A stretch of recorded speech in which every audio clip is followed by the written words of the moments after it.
waaleykum salaam wa rahmatullah mbokk bi maa ngi lay sant bu baax di la gërëm ci sa laaj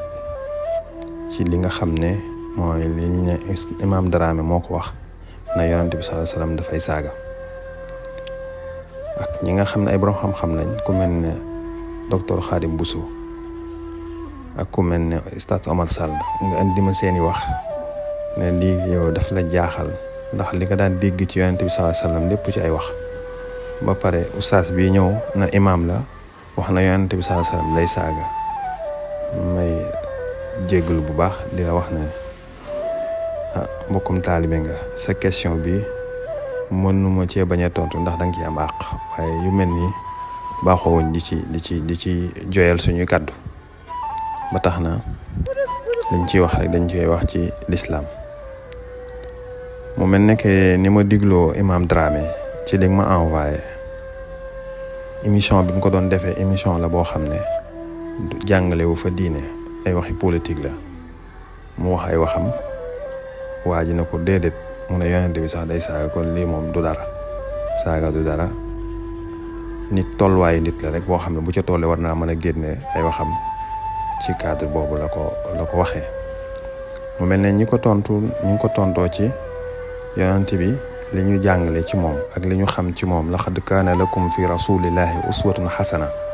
loolu ñu xam ko ak yeneen xadis yoo xam ne ñoom tegtaloo nañ ci ne yonent bi nee nañ mësta ŋàññi mësta xas mësta def nangam yoo xam ne yëpp ay xadis yu wér la nekk ci saxiixul Buxaari ak li ñu ci xam yëpp loolu wér na am na macha allahu rabbi mu mel ne imam man ci sama jàngat dafa am fu mu bokk mooy ci tarixa tijaaniya di tijaan nee nañ sax ay maamam ay muqaddam lañ yooyu yëpp am na loolu lan lañ war a mën a jàngate mooy bëgg yonent bi sallallahu alayhi wa sallam dafa bokk ci mbirum tasawuf bëgg yonent bi sallam ba bëgg gi dafay àgg ci ñu xamee nitu yàlla yi fii ci Sénégal ku mel si Ahmad Bamba ku mel si El Hadji Malick ak ñeneen ñu dul ñoom ay abiyaat yoo xam dañ koy def di tàgg yonent bi sallallahu alayhi wa sallam mel ne sëriñ bi nee salaatu sitta bi ma dex sittata eti battama eti saay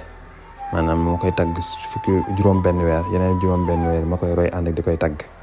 yooyu yëpp rek day wane ne ñoom xaqi rasul sallallahu alayhi wa sallam danañ ci def seen kémp lay kàttan ba tax na bëgg yonent saa sallam day tax sax mënuñu bëgg seen njaboot mënuñu bëgg dara ci àddina ndax yonent fi mu toll ci ñoom mu mel ne que ne am na exemple yoo xam ne kuy askanaloo ci ñooñu waru koo yëkkati jëmale ko ci yonent bi sallallahu alayhi wa sallam loolu kon mu nekk loolu yeneen ñëw nag yonent saa salaam ci li mu am ci ay jikko yu baax ay jikko yu rafet dañ ko jàngalee wasfu yuñ ko mel yëpp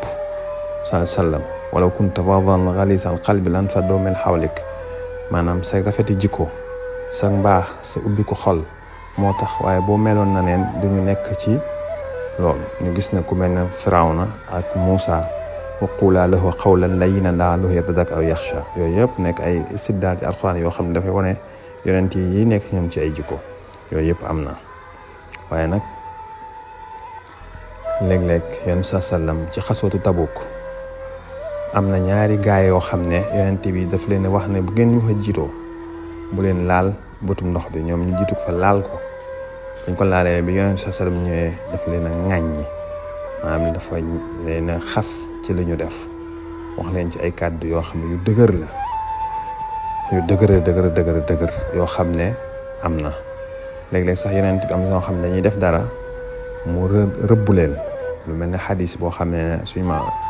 sayyidatna Aïcha moo ko nettali am xadis yoo xam ne Anas ibnu Malik moo ko nettali mu nekk ci Sahihul Bukhari yooyu yëpp kon am na yonent bi sallam danay xaste danay gëddee ni mu rafetee jikko loolu nag tegtalul na ay jikkoom dafa suufee déedéet day wane na nag ak matam ndax kat